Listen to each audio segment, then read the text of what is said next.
selalu pernah Tuhan Haleluya. Tuhan tak pernah terlambat dan tak pernah terlalu cepat. Tuhan selalu tepat waktu. Tuhan Selalu tepat waktu.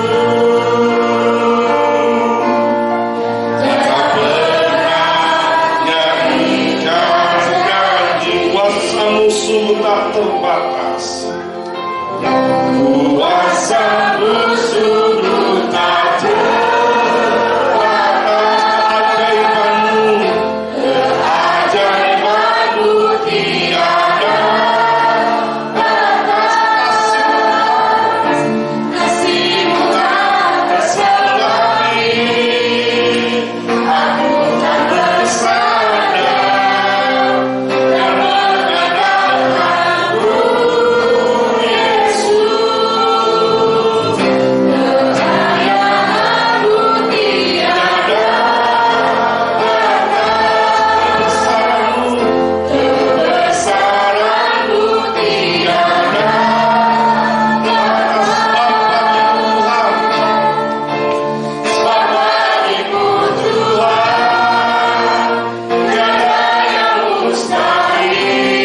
Allah Bapa yang bertata di dalam kerajaan surga, terima kasih untuk berkat pada pagi hari ini, sehingga kami boleh sama-sama berkumpul, boleh sama-sama datang ke dalam hadirat Tuhan tanpa kekurangan suatu apapun.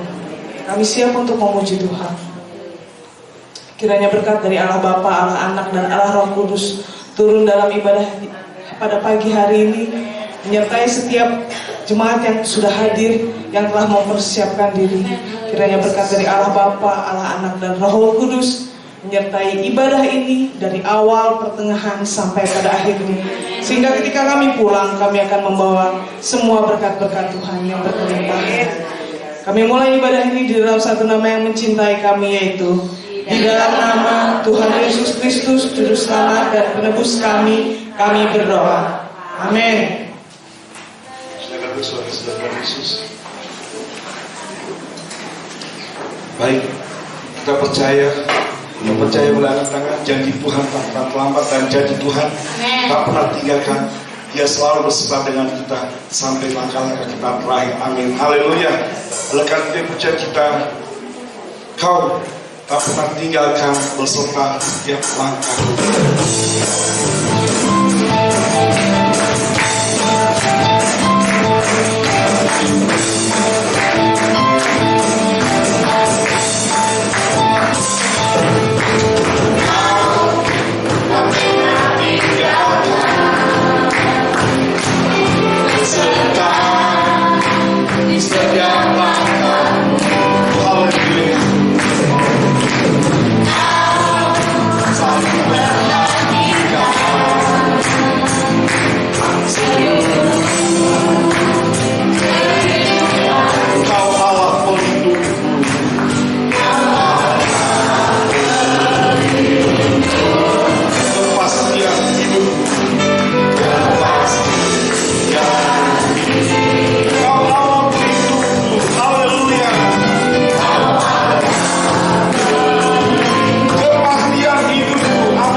terimalah janji-janji Allah di dalam hidup kita dan di dalam keluarga kita, yaitu janji perlindungan.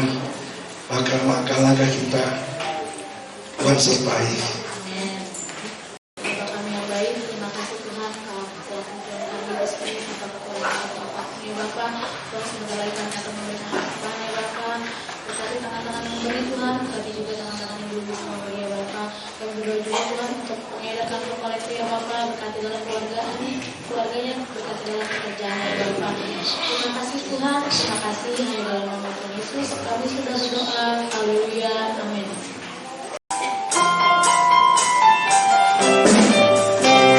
Bila kau langkah selama hidupmu, bila putus asa rasa berlangsung, tenanglah satu-satu hidupmu.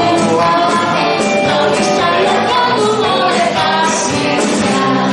Dekat Tuhan mari kita, kau terkagum oleh kasih-Nya. Dekat Tuhan mari kita, kau niscaya kagum oleh kasih-Nya. Andai kau bertemu Tuhan kau benar, salibnya kau pikul mendekat berat. Itulah dekatnya bagi kau benar, jalurnya lurus kedua hatinya. Dekat Tuhan mari kita, kau terkagum oleh kasih-Nya. Dekat Tuhan mari kita, kau niscaya kagum oleh kasih-Nya. Bila kau memandang orang-orang lain, bila janji terus tak berhenti benar, itulah berkatnya Tuhan memberi, milikmu di surga banyak berberi. Dekat Tuhan mari kita, kau terkagum oleh kasih-Nya. Dekat Tuhan mari kita, kau niscaya kagum oleh kasih-Nya. Kalau berhubunganmu di dunia, jangan anggap Tuhan adalah. Itulah berkat sepanjang hidupmu.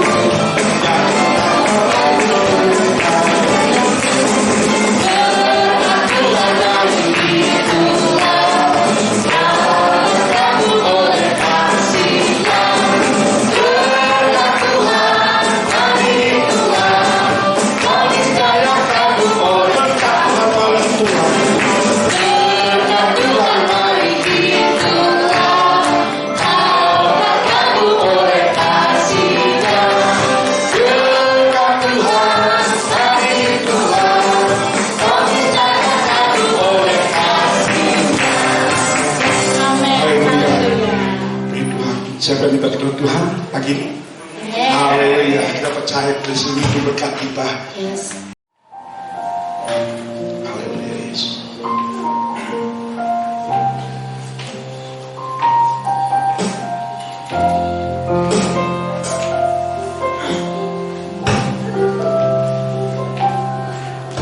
Engkau Tuhan yang setia, waktumu selalu yang terbaik.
Tuhan penyembuh, Tuhan pemulihku.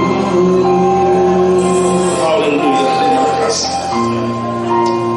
Bapa di dalam surga, Bapa yang kami sembah di dalam nama Yesus Kristus, Tuhan kami yang hidup, Tuhan penolong hidup kami satu-satunya.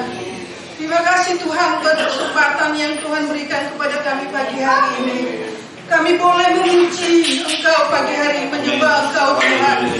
Terima kasih buat kesempatan yang Tuhan berikan kepada kami. Seberapa pujian penyembahan kami pagi hari ini Tuhan boleh menyukakan hati-Mu ya Tuhan. Terima kasih Tuhan buat hamba-hamba-Mu, pelayan-pelayan-Mu yang sudah melayani Engkau pagi hari ini. Tuhan berkati mereka semuanya Tuhan. Apa yang mereka lakukan semuanya hanya untuk kemuliaan dan hormat nama-Mu. Terima kasih Tuhan, tiba saatnya Tuhan kami buka hati kami Tuhan untuk mendengarkan kebenaran firman-Mu Tuhan. Kami percaya Tuhan Yesus kebenaran firman-Mu Tuhan mengingatkan kami Tuhan, mengubahkan pikiran kami Tuhan, memulihkan hati kami Tuhan, sehingga hidup kami Tuhan boleh senantiasa hidup memuliakan Engkau ya Tuhan. Terima kasih Tuhan Yesus, terima kasih Tuhan. Kami berdoa untuk Bapak Gembala kami yang akan melayani Engkau pagi hari ini. Kami percaya Tuhan Yesus, Roh Kudus-Mu sudah mengurapinya Tuhan, sehingga melalui ucapannya Tuhan, melalui perkataannya pagi hari ini Tuhan, membawa kami jemaat-Mu Tuhan untuk lebih lagi mengerti akan kebenaran firman-Mu, bahwa Engkaulah Tuhan satu-satunya Allah yang kami percayai Tuhan. Terima kasih Tuhan Yesus, terima kasih. Kami siap mendengarkan kebenaran firman-Mu pagi hari ini. Kami mau dibentuk sesuai dengan kehendak-Mu ya Tuhan. Terpuji-pujilah nama-Mu Tuhan. Ampuni dalam segala kekurangan kami Tuhan, agar kami tetap layak menerima kebenaran firman-Mu pagi hari ini. Hanya di dalam nama Yesus Kristus kami berdoa dan mengucap syukur. Haleluya. Amin. Silakan duduk, saudara kasih Tuhan Yesus. Selamat pagi Bapak Ibu Saudara. Senang hari ini kembali bertemu dengan saudara. Kita akan membaca 1 Timotius 6 ayat 10. 1 Timotius 6 ayat 10.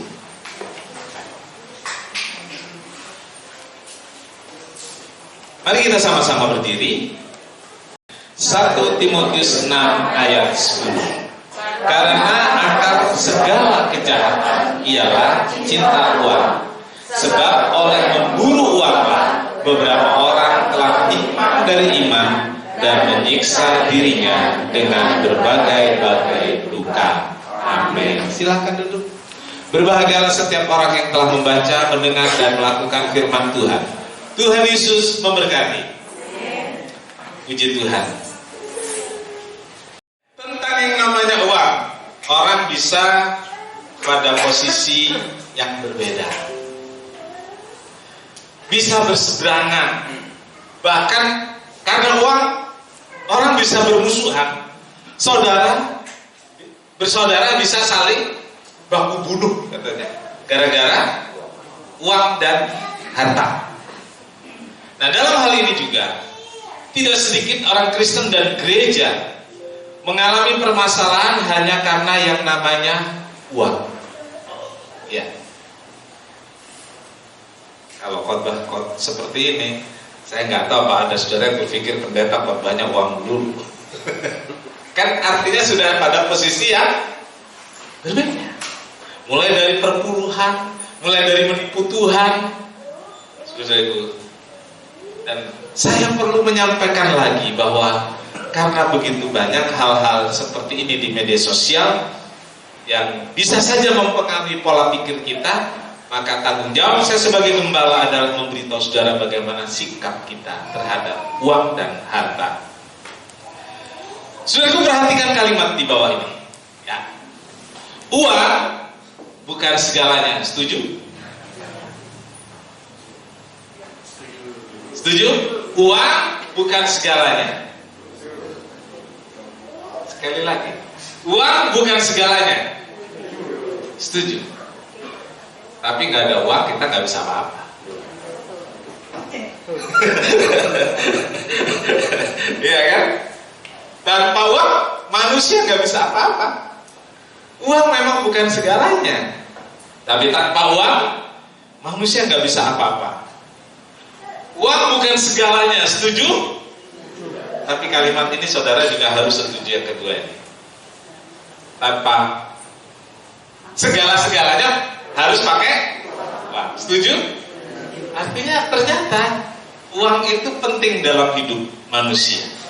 Karena kita sekarang udah zaman yang lebih modern, bukan zaman bawa singkong ke pasar ditukar dengan garam.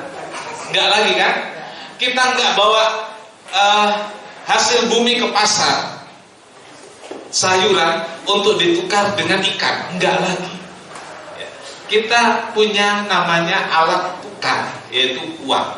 Dan uang ini punya nilai, dan barang diukur dengan uang.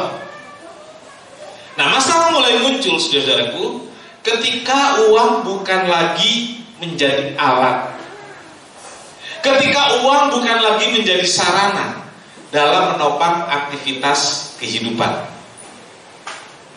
Ya, saya katakan yang kemudian jadi masalah adalah ketika uang bukan lagi menjadi alat atau sarana dalam menopang aktivitas hidup, tetapi uang telah mempengaruhi prinsip dan gaya hidup pribadi dan keluarga. Iya, saudara. Kalau uang itu kita perlukan sebagai penopang sarana hidup, aktivitas hidup. Kalau saya mau ke Jakarta, saya harus punya uang untuk naik bis. Kan begitu ya? Kalau saya mau ke Surabaya, saya harus punya uang untuk naik pesawat atau naik kapal. Tetapi ketika uang sudah mempengaruhi prinsip dan gaya hidup, maka saudaraku, hal itulah yang Paulus katakan cinta akan uang. Kejahatannya di mana? Bukan uangnya yang jahat, tapi cinta akan uang. Sampai Paulus katakan karena mengejar uang. Ya, karena mengejar uang, banyak orang jatuh dalam kesusahan. Ya, bukan mati loh, ngejar uang itu nggak akan mati, saudaraku. Cuma hidup dalam kesusahan. Kesusahan juga bukan karena nggak punya uang. Kesusahan karena kekhawatiran hidup. Sama seperti cinta akan uang, kita juga harus membedakan materi dan materialistis atau materialisme. Itu berbeda. Kita harus bisa membedakan juga seperti uang dan cinta akan uang dunia dan sikap hidup yang duniawi. Ya, baik. Matius 6 ayat 19 sampai 21. Janganlah kamu mengumpulkan harta di bumi ngengat dan karat merusakkannya, dan pencuri membongkarnya serta mencurinya. Tetapi kumpulkanlah bagimu harta di sorga. Di sorga ngengat dan karat tidak merusakkannya, dan pencuri tidak membongkar serta mencurinya. Karena di mana ada harta, karena di mana hartamu berada, di situ juga hatimu berada. Sama-sama ayat 1 kita baca. 2, 3. Karena di mana hartamu berada, di situ juga hatimu berada. Amin. Yang amin 1, 2 orang. Di mana hartamu berada, di situ juga hatimu berada. Tuhan sedang beritahu kenyataan dalam hidup setiap orang. Saudara jangan sok suci karena nggak angkat tangan tentang kalau harta saya di sana, hati saya di sana. Saya enggak kok. Saya enggak. Biar saya punya rumah, saya punya uang, hati saya nggak di sana. Hati saya untuk Tuhan saja. Ih, suci banget. Bodoh banget itu namanya. Nggak ngerti kalimat, nggak ngerti apa maunya Tuhan. Tuhan sudah bilang untuk setiap orang, kalau punya harta di mana, hatinya pasti di sana. Saya tanya saudara, punya harta yang nggak terlalu mahal apa ya? HP lah, HP. 80% saudara sekarang bawa HP kan? 80% bawa HP. Di mana ada HP-mu, di situ betul nggak? Ini kan nggak nyalahkan, menyalahkan tidak. Hanya menunjukkan realitas, kenyataan bahwa di mana ada HP kita, di situ ada hati kita. Anak nggak kelihatan nggak apa-apa. Begitu HP nggak ada, kamu ngamuk, saudaraku. Iya kan? Dulu Maria sama Yusuf nggak tahu mainannya apa, sampai anak hilang 3 hari nggak tahu dia. Padahal belum ada HP itu ya, belum ada HP. Yesus hilang sampai 3 hari kan, baru Yusuf dan Maria tahu. Kalau saya pendetanya, saya omelin, kamu main HP aja sampai nggak ikut anak. Tapi kan belum ada HP waktu itu. Jadi saudara itu saya ingin beritahu saudara, Tuhan Yesus sedang memberitahu kenyataan dalam hidup. Di mana harta kita, di situ ada hati kita. Amin. Bohong kalau bilang enggak. Saya bilang bohong, saudara, enggak jujur. Saudara tahu di mana HP saudara sekarang? Saudara tahu di mana HP saudara sekarang? Di kantong. Nggak usah cari-cari, kan gitu ya? Nggak usah cari-cari. Kenapa langsung tahu? Kenapa langsung tahu? Ya? Karena ada di hati, ada di pikiran. Makanya khotbahnya nggak konsentrasi begitu. Pokoknya menangnya dah kalau yang ngomong. Saudara punya harta, tahu di mana letaknya. Begitu ditanya langsung ngomong. Iya. Hiduplah secara realistis. Pakailah akal sehat. Jangan sok suci, jangan sok rohani. Iya. Saudara ingat nggak? Saldo akhir tabungan saudara. Siapa yang ingat? Tuhan sedang memberitahu realita kehidupan, bahwa di mana ada hartamu, di situ juga ada hatimu. Gak salah. Nah, bagaimana caranya supaya kita gak terikat? Tuhan bilang, simpanlah, tabunglah hartamu di surga. Jangan hanya di bumi. Pikirkan yang di atas, jangan hanya yang di bumi. Nah, kenapa hati saudara gak ada di surga? Kenapa hati saudara gak ada pada Tuhan? Karena saudara cuma kumpulkan di bumi. Nah, tadi yang dengan jujur mengaku, angkat tangan, hatinya ada di harta, ada di rumah, ada di mobil, itu betul. Tapi sekarang bagaimana supaya kita nggak terikat? Kan itu yang penting, supaya nggak cinta akan uang, nggak cinta akan harta. Ambil, taruh di surga. Ambil, persembahkan kepada Tuhan. Semua? Enggak, Tuhan nggak minta semua. Saudaraku, dalam setiap berkat ada bagiannya kita, ada bagiannya Tuhan, ada bagiannya orang lain. Ingat ya, setidaknya ada 3 bagian.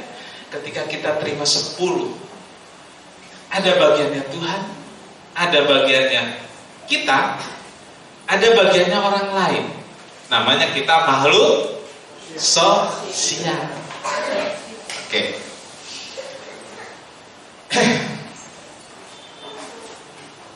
Sekarang kita akan lihat tentang uang dan harta adalah milik Tuhan. Jadi tadi saya sudah jelaskan tentang bagaimana supaya hati kita, hidup kita nggak terikat, nggak cinta akan uang. Saya ingin beritahukan yang pertama tentang uang dan harta adalah milik Tuhan.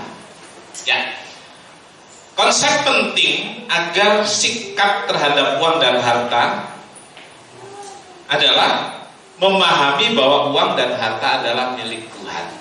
Itu dulu.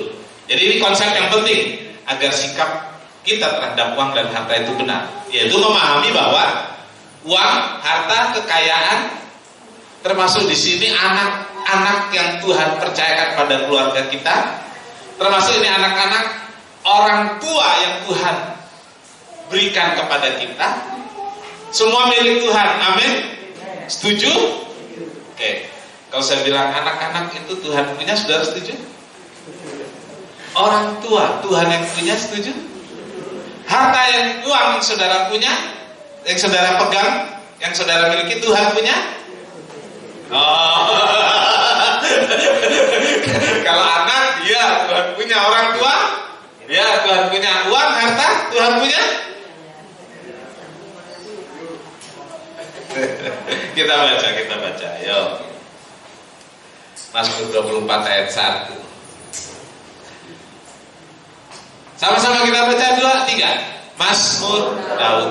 Tuhanlah yang punya bumi serta segala isinya, dan dunia serta yang diam di dalamnya. Iya, Tuhan yang mempunyai bumi dan segala isinya dan yang diam di dalamnya.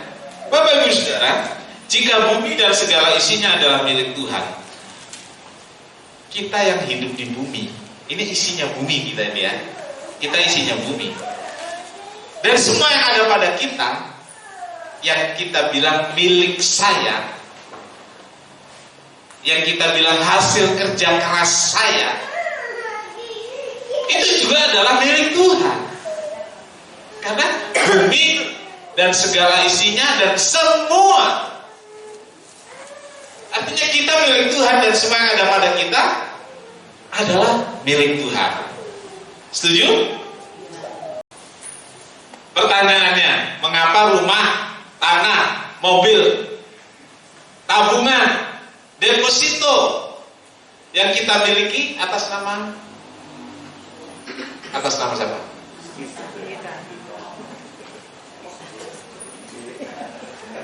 Bapak Ibu Saudara, ingat, Tuhan untuk sementara waktu. Saya katakan untuk sementara waktu itu artinya selama kita hidup. Kita hidup abadi atau sementara? Untuk sementara saudara hidup, untuk sementara saya hidup. Uang, harta dan kekayaan itu dipercayakan untuk dikelola, dipercayakan untuk diatur, dipercayakan untuk menikmati, dipercayakan. Ingat ya, dinikmati itu penting juga. Nanti saudara pikir, wah saya nggak diperkenan menikmati. Tetap dinikmati, tetap. Kemudian dipercayakan juga untuk mengembangkan.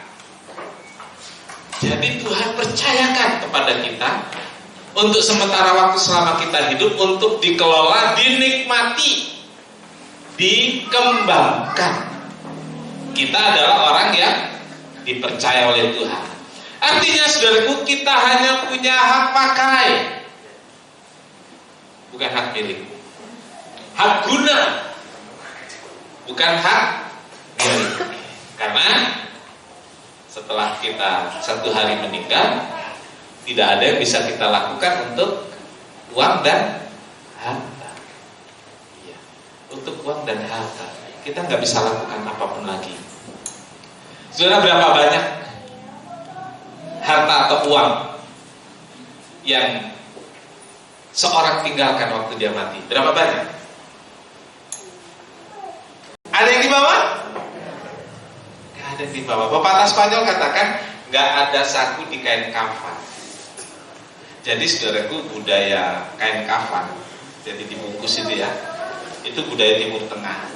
Dan dulu itu kalau orang meninggal ya selalu dibungkus kain kafan. Afrika, juga Eropa di awal. Tapi kemudian ada perkembangan sehingga orang meninggal dipakaiin baju, pakai jas sebagai penghormatan dan penghargaan, dan dibungkus dililit-lilit gitu. Tapi dulu di Spanyol itu juga dibungkus kain kafan, dan ada ungkapan tidak ada kantong pada kain kafan. Artinya orang meninggal ya sudah, nggak bawa apa-apa. Nah, karena bukan milik kita, satu hari nanti kita akan bertemu dengan pemiliknya, yaitu Tuhan. Maka kita harus mempertanggungjawabkan semuanya. Apa yang dipertanggungjawabkan? Perhatikan ini. Apa yang dipertanggungjawabkan? Pertama, yang harus dipertanggungjawabkan adalah cara memperolehnya. Ini jarang disebut. Biasanya yang dipertanggungjawabkan adalah yang sudah ada pada kita, kan gitu ya. Saya bilang pagi ini, cara memperolehnya harus dipertanggungjawabkan. Karena ada banyak cara orang mengumpulkan harta, dalam bahasa umumnya baik yang halal maupun yang dipertanggungjawabkan. Ingat loh, cara dapetinnya juga dipertanggungjawabkan. Kan kalau sekarang yang umum, cara memperolehnya gaji hasil kerja, ya dagang, itu juga kita pertanggungjawabkan. Tapi kan ada banyak yang pakai baju-baju oranye itu ya, ya kan? Tapi ada juga dengan cara seperti yang pakai baju oranye tapi gak ketangkap. Itu juga harus dipertanggungjawabkan. Lalu cara menggunakannya itu juga harus dipertanggungjawabkan. Cara menggunakannya, cara mengaturnya, lalu ada juga yang harus dipertanggungjawabkan. Mengembalikan pada yang punya. Saya katakan tadi ada bagian yang punya di setiap berkat.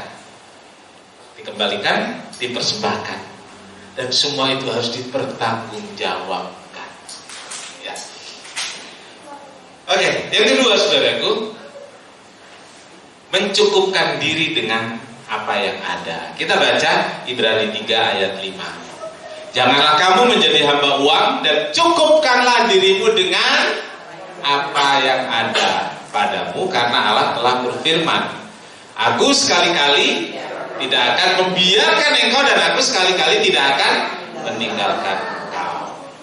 Ya, jangan jadi hamba uang.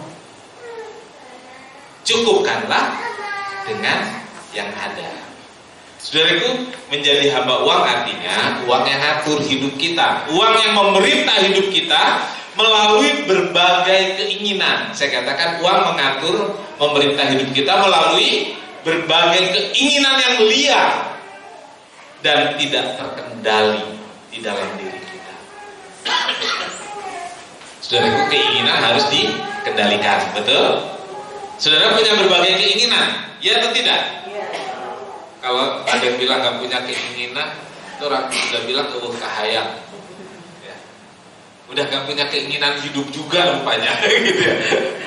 Jadi udah gak ada kemauan apa-apa. Kita semua punya keinginan. Salah kalau kita bilang kita gak punya keinginan. Tapi jangan sampai keinginan itu tidak terkendali.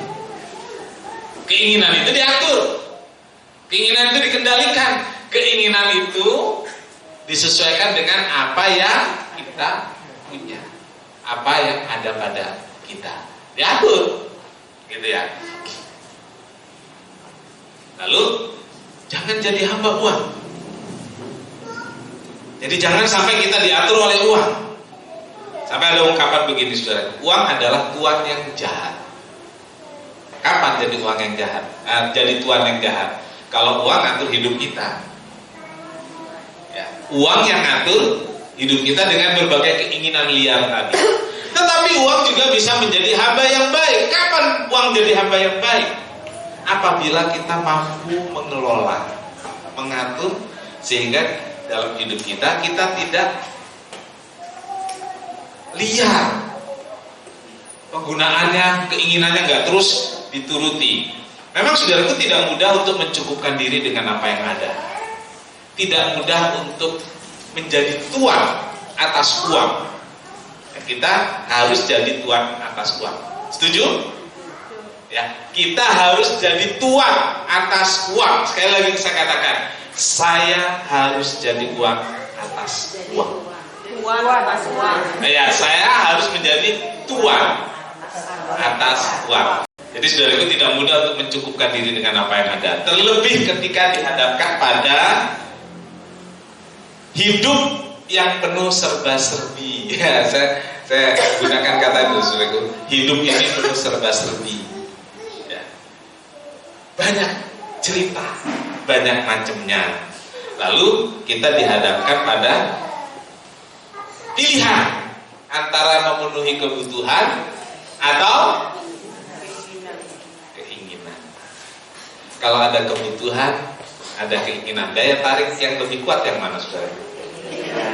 Oke, sip. Dihadapkan pada antara perlu atau mau. Masih sama dengan yang tadi. Mana, saudara, yang kita kejar? Mau atau perlu?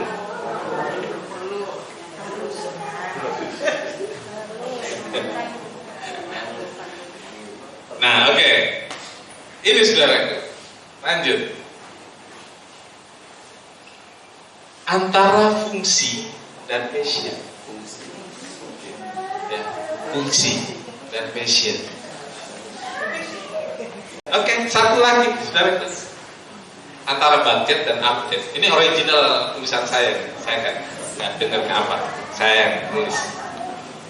Antara budget dan update. Nah, saudaraku, ketika harus memutuskan apakah sesuai menyesuaikan diri dengan apa yang ada atau mengada-ada. Kenapa orang mengada-ada? Untuk mengejar status dan pengakuan. Untuk mengejar status dan pengakuan. Ini yang disebut social climber. Ini yang disebut pansos. Apa, saudaraku? Apa itu pansos?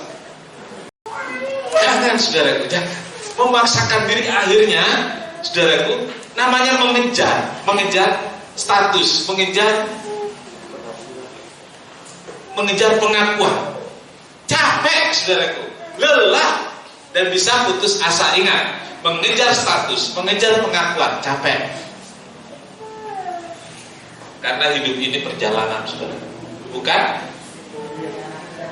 pengejaran. Saya ingatkan, saudara, jangan mengejar status. Status itu dengan sendirinya ketika kita berada di sana. Capek. Hidup ini perjalanan, bukan pelarian dan pengejaran. Amin? Setuju? Oh, kalau ini ngerti bahasa Indonesia. Hidup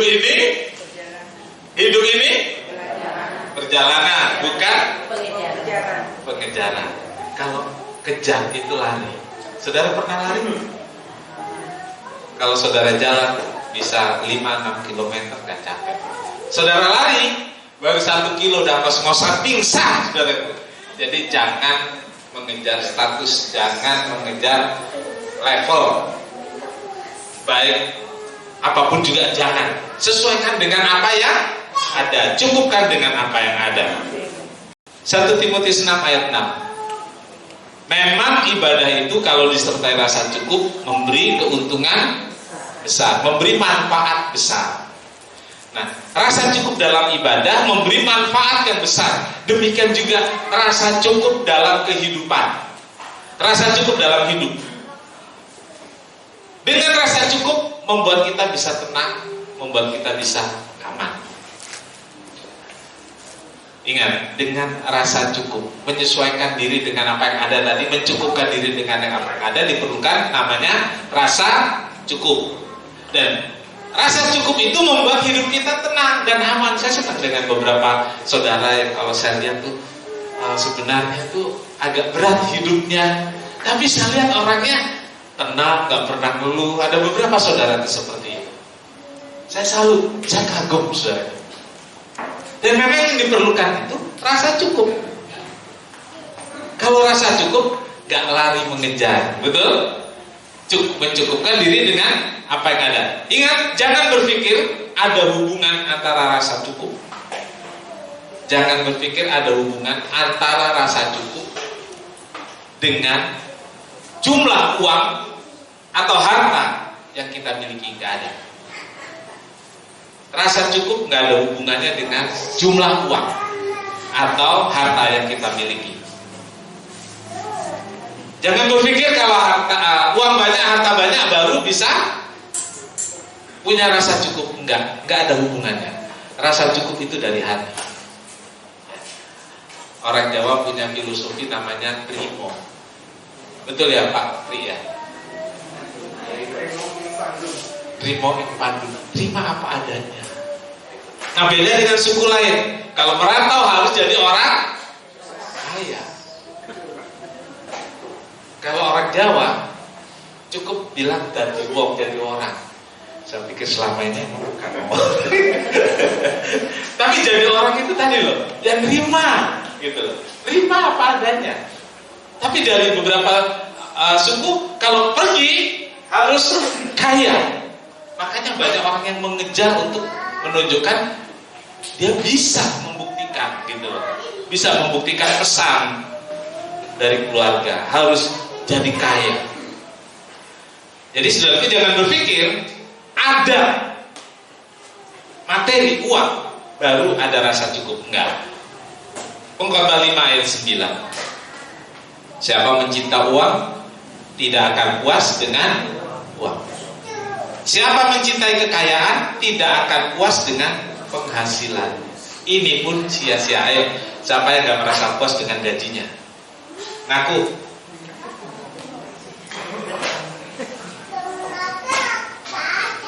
Memang sih pengen gaji lebih gede, ya betul. Tapi kalau kita gak puas dengan apa yang ada, itu yang berbahaya. Karena gaji kita sekarang 2 juta, dengan perjalanan waktu akan menjadi 3 juta. Dengan perjalanan waktu akan menjadi 4 juta. Terima dengan syukur apa yang kita terima sekarang. Jangan lihat baru kerja 5 tahun, ngelihatnya ke yang sudah 20 tahun. Nggak bisa. Bersyukur. Nah ini saudaraku, bersyukur ini saudaraku. Bersyukur bukan karena semua kebutuhan Tuhan penuhi. Ya. Bersyukur bukan karena sudah tersedia yang kita sebut kebutuhan hidup kita. Saudaraku, Plato berkata, kekayaan terbesar adalah puas dengan hal-hal yang kecil. Biasanya kita puas kalau kita punya hal-hal yang besar. Ketika kita punya sepeda, kita pikir kalau saya punya motor. Ketika kita punya motor, kita pikir terus begitu kan? Ketika kita punya rumah 60 meter, kita berpikir kalau punya rumah 80 meter bisa nambah 1 kamar. Udah punya 80 meter, pengen ya 100 meter. Oh nggak bisa, karena kiri kanan sudah ada yang punya. Dia berusaha beli. Salah nggak? Enggak. Kalau memang tersedia. Bapak Ibu Saudara, merasa cukup memudahkan kita untuk bersyukur dengan benar. Ya. Jadi saudaraku, bersyukur karena kita coba belajar. Bersyukur karena itu banyak orang yang bisa. Bisa nggak kita bersyukur meskipun? Nah, gitu kan? Tadi bersyukur karena bisa bangun pagi, bersyukur karena kerja, bersyukur karena punya motor, bersyukur karena bisa napas, karena sekarang saudaraku bersyukur meskipun. Nah, ayo coba. Saya ingin saudara bisa membedakan, sehingga kita bisa punya pandangan terhadap uang dan harta itu dengan benar. Meskipun kita punya sedikit, tapi itulah yang Tuhan percayakan untuk kita kelola. Nikmati saja, amin. Ya. Ada bagian Tuhan dan orang lain seperti saya katakan tadi. Artinya memberi dan berbagi. Ya, memberi dan berbagi. Yang bukan bagian kita harus disalurkan, harus disalurkan. Kisah 20 ayat 35. Dalam segala hal, dalam segala sesuatu telah kuberikan contoh kepada kamu bahwa dengan bekerja demikian kita harus membantu orang-orang yang lemah dan harus mengingat perkataan Tuhan Yesus, sebab Dia sendiri telah mengatakan adalah lebih bahagia beri daripada menerima. Saudaraku, ingat itu. Ketika kita memberi dan berbagi, kita bahagia, senang. Nah, ketika kita berbagi, ada kebahagiaan memenuhi hati kita. Nah, sebaliknya saudaraku, ketika kita menahan dan tidak mau berbagi, ada kegelisahan. Ingat itu, saudara. Ketika kita terima berkat, yang saya katakan di sana ada bagian kita, ada bagian Tuhan, ada bagian orang lain. Yang tidak kita salurkan, kemudian itu justru membuat kita tidak bahagia. Jujur coba saudara periksa hati saudara. Ketika saudara tidak menyalurkan, baik kepada Tuhan maupun kepada orang lain, saudara ada rasa bersalah nggak? Jujur aja. Ya? Ada rasa bersalah. Pelihara rasa bersalah itu. Jangan sampai mati rasa bersalah. Karena rasa bersalah sudah mati, sudah masa bodoh, kita kehilangan sentuhan lagi. Jadi saudara, kalau saudara merasa bersalah, tidak menyalurkan kepada yang berhak, pelihara rasa bersalah itu. Satu hal, rasa bersalah itu akan mendorong saudara untuk melakukannya. Hari ini belum, bulan ini belum, bulan depan belum, tahun ini belum. Tapi satu hari nanti saudara akan balas, menyalurkan itu dan menghilangkan rasa bersalah. Kalau saudara ada rasa bersalah, bahagia enggak saudara? Bahagia enggak kalau ada rasa bersalah? Enggak ya? Dan saudara senang dengan rasa tidak bahagia itu, karena selama ini saudara menahan apa yang Tuhan punya. Karena selama ini saudara menahan apa yang orang lain punya. Saya ingin katakan pada saudara, kalau kita nggak menyalurkan, itu nggak akan nambahin yang bagian kita. Saya beritahu saudara, kalau kita nggak salurkan, nggak akan membuat bertambah bagian kita. Kalau kita salurkan, nggak akan mengurangi bagian kita. Setuju? Kadang-kadang saudaraku, kita nggak ngerti.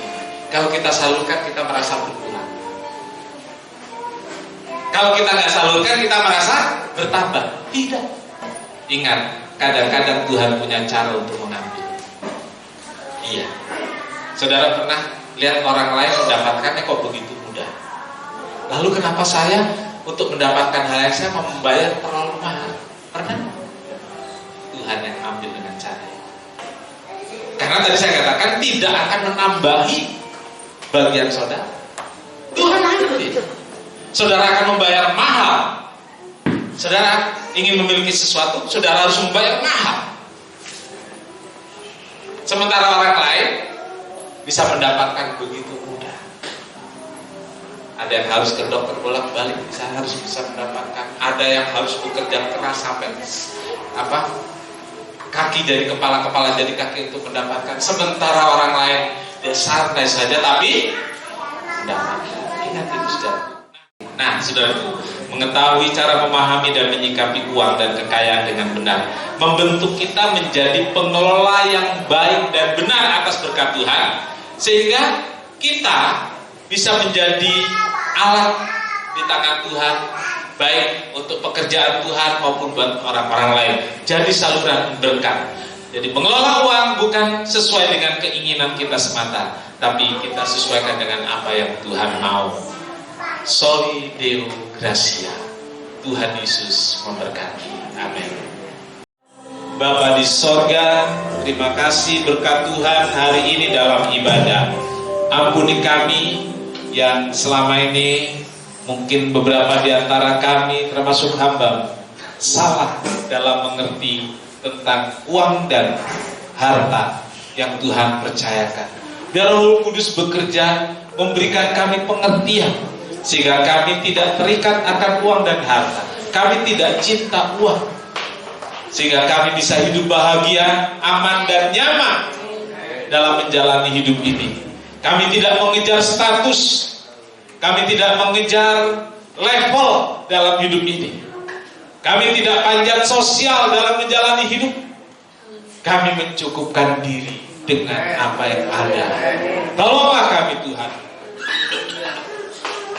Burung di udara Tuhan pelihara, bunga di padang Tuhan hiasi.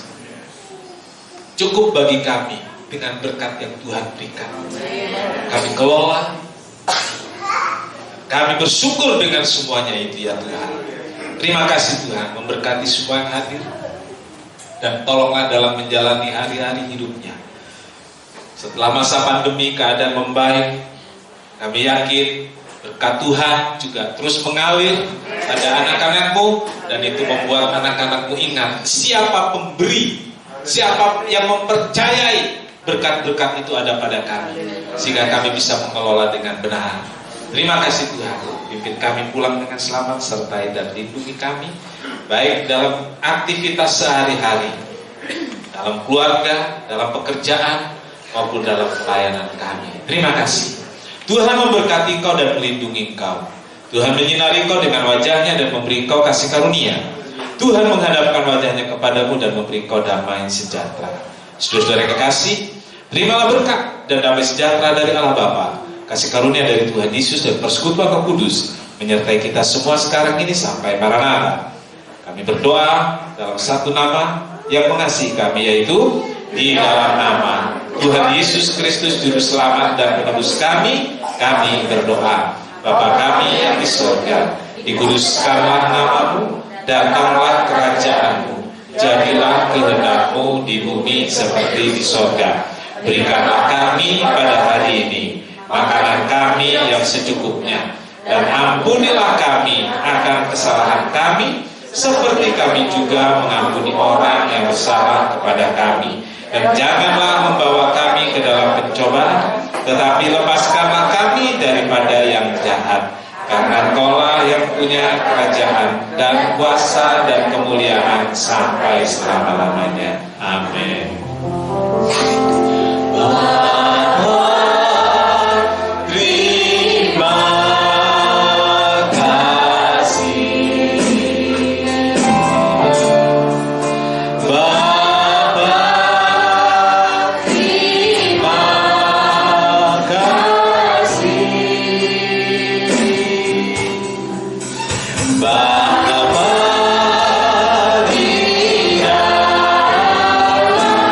Soon.